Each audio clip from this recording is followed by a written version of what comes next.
아멘. 오늘 우리에게 주시는 말씀은 에스겔 33장 1절에서 6절 말씀입니다.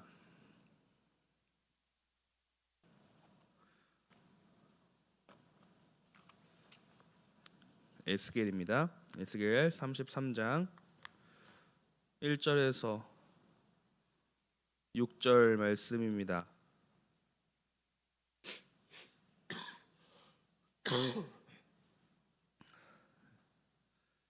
에스겔 33장 1절에서 6절 말씀입니다. 우리 함께 하나님의 말씀 받들어 읽겠습니다.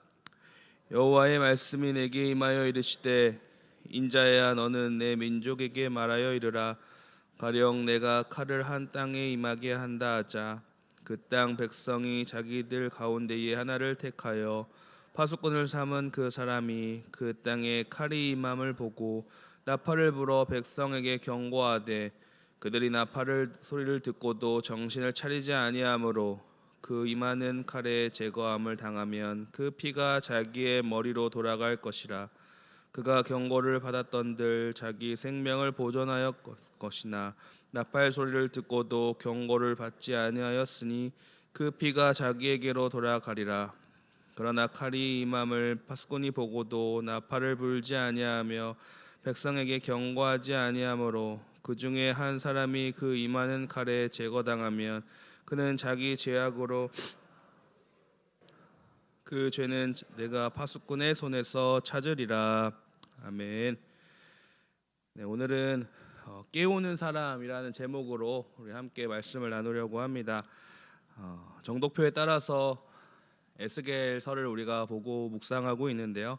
오늘은 33장이 시작되는 날입니다.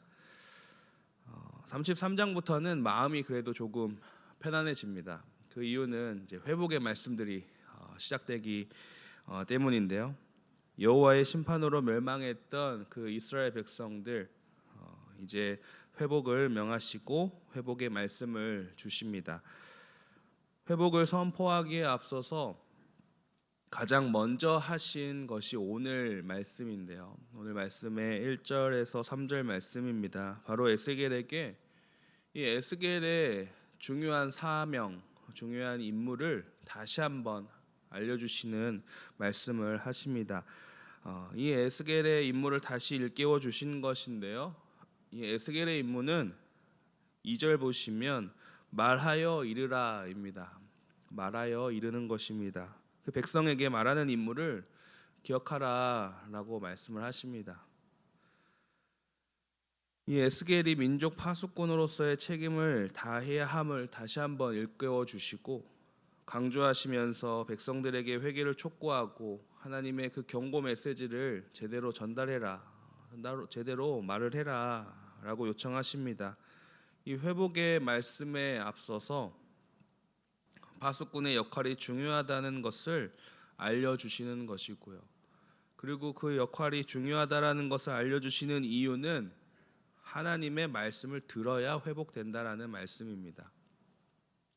가만히 있으면 회복되는 것이 아니라 하나님의 말씀을 들을 때에, 하나님의 말씀을 순종할 때에, 그 경고를 알아차렸을 때에 그때 회복시켜 주신다라는 말씀입니다. 파수꾼은 누구인가요? 파수꾼은 경계하면서 지키는 사람을 이야기합니다. 그래서 경계하며 지키는 임무를 가진 사람을 파수꾼이라고 일컫는데요. 지키는 방법들이 여러 가지가 있습니다. 다가오는 위험에 맞서 싸우는 방법도 있고요. 어떤 위험이 닥칠지 모르니까 대비를 하는 방법도 있습니다.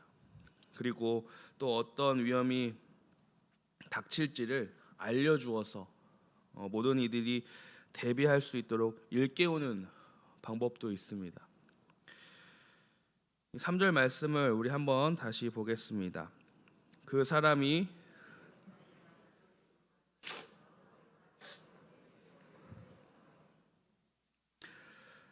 파수꾼의 역할은 모두를 일깨우는 것입니다. 에스겔은 나팔을 불어 백성에게 경고를 해야 하는 임무를 가지고 있습니다. 이 임무는 매우 중요한 임무이지요. 그 이유는 6절 말씀에 나옵니다. 6절 함께 보겠습니다.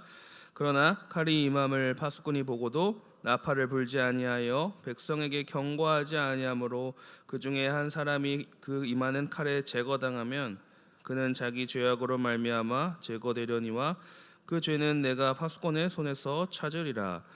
파수꾼이 자기의 그 역할을 감당하지 못한다면, 잘 감당하지 못해서 이 땅에 칼이 임함을 보고도 백성들에게 알려주지 못한다면, 깨우치게 하지 못한다면, 그 나팔을 불지 않는다면 그 죄는 파수꾼의 손에서 찾는다라고 말씀을 하십니다. 파수꾼에게 책임을 묻겠다 하시는 것이죠. 매우 무서운 말씀입니다. 파수꾼에게는 매우 무서운 말씀이고 부담이 되는 말씀입니다. 파수꾼의 사명은 이렇게 중요합니다. 파수꾼의 선포에 대해 이 백성들은 반응하게 될 것이고 그 반응에 따라서 하나님께서 그 심판과 회복이 결정될 것이다 라는 말씀이기 때문입니다. 우리가 역사서나 선지서를 이렇게 잘 보면 늘 하나님께서는 자기 백성을 위해서 파수꾼을 세우시고 또 하나님의 자녀들 그 백성들을 올바른 길로 걸어가도록 영적으로 잠자는 백성들을 깨우도록 요청을 하십니다. 그래서 이들이 어려움 가운데 깨우치면 닥쳐오는 그 어려움들이 해결되고 어려운 일들 가운데에서 승리하게 되었지만 반대로 깨우치지 못한다면 하나님의 뜻이 무엇인지 모르고 선지자의 경고를 듣지 않는 경우에는 큰 위기가 생기곤 했습니다. 그런데도 이스라엘 백성들을 보면 참 안타깝게도 선지자의 말들을 잘 듣지 않습니다. 하나님의 뜻이 무엇인지를 잘 모른다라는 말이죠. 자신의 입맛에 맞는 이야기들만 듣고 자신들이 듣고 싶은 이야기들만 듣습니다.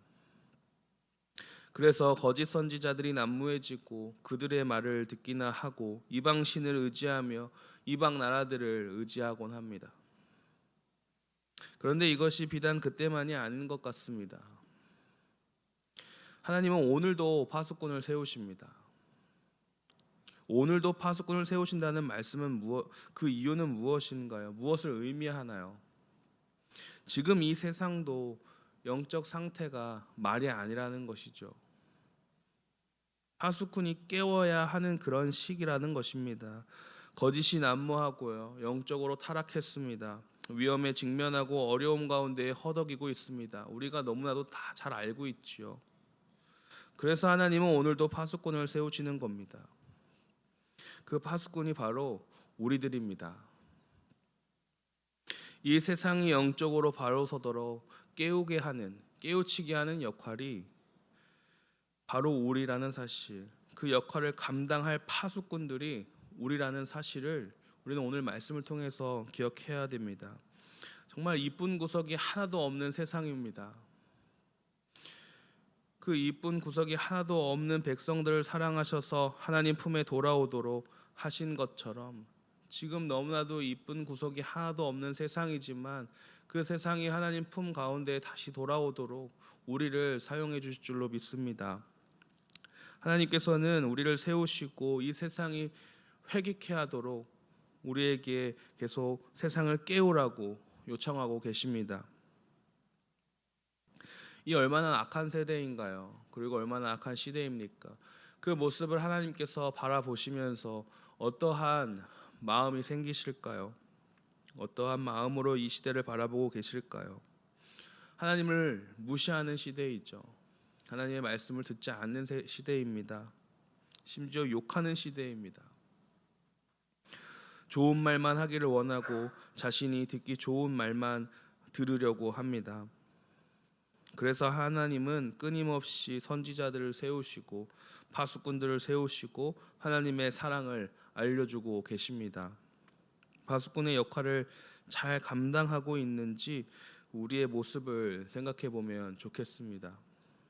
왜 하나님이 우리를 선택하셨을까요? 그 많은 사람들 중에 왜 우리를 하나님께서 직접 선택하셨을까요? 우리가 생각해 봐야 할 것입니다. 이스라엘 백성들이 이방 것에 물들고 세상에 물들고 하나님께 순종하지 않고 이방 나라를 의지하고 나아가는 그 잘못되도 한참 잘못되고 있는 그 상황 가운데에 하나님 앞으로 돌아오길 소리치는 이 에스겔처럼 우리도 이 세상을 깨우는 사람이 되길 하나님은 원하고 계십니다. 죽어가는 이 땅을 깨우는 사람, 하나님의 말씀을 담대하게 선포하는 파수꾼, 우리를 통해 세상이 죄에서 돌이켜 하나님의 곁으로 오기를 목 놓아 외치는 파수꾼이 되어야 할 줄로 믿습니다. 지난주에 제가 캄보디아에 다녀왔습니다. 얼굴이 좀 탔죠. 네. 그래도 한국보다는 시원했습니다. 26도, 27도. 한국은 34도, 37도까지 올라갔다고 소식을 들었는데요. 우리 조일라이프 팀 아이들과 함께 캄보디아를 다녀왔습니다. 그래서 우리가 가서 현지 친구들, 현지 아이들을 이틀간 음악 교육을 했고요. 그리고 한 교회에 다 같이 모여서 그 교육한 친구들과 함께 공연을 열었습니다.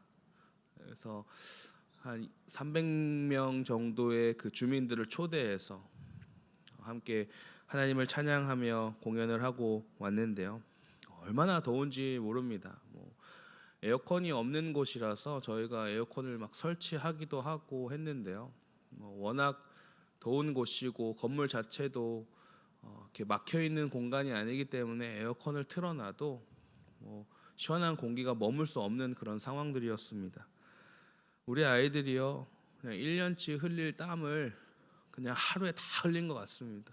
기진맥진하고요, 물도 엄청 마시고 정말 고생했는데요. 정말 신기한 것이 짜증을 내는 친구가 한 명도 없었습니다. 입 밖으로 안 좋은 말을 꺼내는 친구들이 한 명도 없었습니다. 물론 제가 없을 때 했을 수는 있겠지만 제가 듣지는 못했습니다. 그만큼 우리 아이들이 기특하게 선교를 해냈는데요. 사실 저는 이 미션 트립을 준비하면서 계획하면서 이 조이라이프와 함께 캄보디아에 가서 어떤 사역을 할 수 있을까 고민이 많았습니다. 이 아이들 정말 어린 아이들, 제일 어린 아이가 초등학교 3학년짜리가 있었는데요. 그 어린 아이들을 데리고 가서 아프지는 않을까, 또 힘들다고 찡찡거리지는 않을까, 정말 이들과 뭘 해야 될까라는 생각들이 많이 있었습니다. 그런데요, 한 녀석이 사역을 마치고 이런 고백을 했습니다. 그 고백을 듣고 저는 눈시울이 붉어졌고 다시 한번 제 마음이 뜨거워짐을 느꼈는데요. 주님이 캄보디아를 주님의 나라로 만드시려고 조일라이프를 이곳에 보내셨음에 감사를 드린다 라고 고백을 초등학교 5학년짜리가 했습니다. 목사인 저보다 낫죠. 이 아이는 이곳에 온 이유와 목적이 있었습니다. 하나님께서 이 아이를 그곳에 보내신 이유도 있었고요. 그러면서 이 아이는 그 자기의 사명을 다해서 정말 입 밖에 어려운 말 내보내지 않으면서 멋지게 자기의 사명을 끝까지 지켜냈습니다. 이 캄보디아 아이들은요, 자신들이 무엇인데 저 먼 한국에서 자신들을 보러 왔을까? 그것도 심지어 자기 돈들을 다 내고 우리를 보러 왔을까 하는 궁금증이 있다고 합니다. 그래서 우리가 그들에게 무엇을 해주는 것에 그것을 바라보고 그것을 기뻐하는 것이 아니라 그냥 우리가 그들을 찾아온 것만으로도 행복하고 있다라는 사실을 말을 하더라고요. 그런데 정말 이들이 왜 우리를 보러 왔을까라는 그 질문에 이 한국 사람들이 하나님의 사랑을 전하러 왔구나, 그 사랑을 나에게 전달하러 왔구나라는 것을 깨닫는 순간 하나님을 믿기 시작한다고 합니다. 그들도 하나님의 사랑, 이런 사랑이라면 자기들도 하나님의 사랑을 받겠다라고 고백을 한다고 합니다. 정말 우리를 통해서 역사하시는 하나님의 그 모습을 볼 수 있었습니다. 캄보디아 땅이 죄에서 돌이켜 하나님 곁으로 오기를 목놓아 찬양하던 우리 조일라이프 친구들, 그 어린아이들처럼 우리도 우리의 삶 가운데에 우리의 존재의 목적이 무엇일지, 우리의 이유가 무엇일지 다시 한번 생각해 보면 좋을 것 같습니다. 오늘 에스겔의 파수꾼의 임무처럼 우리의 사명, 이 파수꾼의 사명, 우리의 삶을 살아가야 하지 않을까 싶습니다. 하나님의 뜻이라면 우린 세상에 외쳐야 됩니다. 그들이 듣든지 아니 듣든지 우리는 하나님의 뜻을 위하여서 이 세상의 파수꾼의 역할을 잘 감당해야 합니다. 그래야 이 땅에 하나님의 회복의 역사가 일어날 줄로 믿습니다. 듣는 사람을 생각하는 것이 아니라 우리가 돌아오길 바라시는 하나님을 생각하는, 그 하나님의 마음을 생각하는 저와 여러분이 되기를 소망합니다. 세상이 죄에서 돌이켜 하나님 곁으로 오길, 그들을 구원케 할 그 사명을 가진 파수꾼, 그 파수꾼의 사명, 세상을 깨우는 그 사명, 오늘 하루 잘 감당하는 저와 여러분이 되기를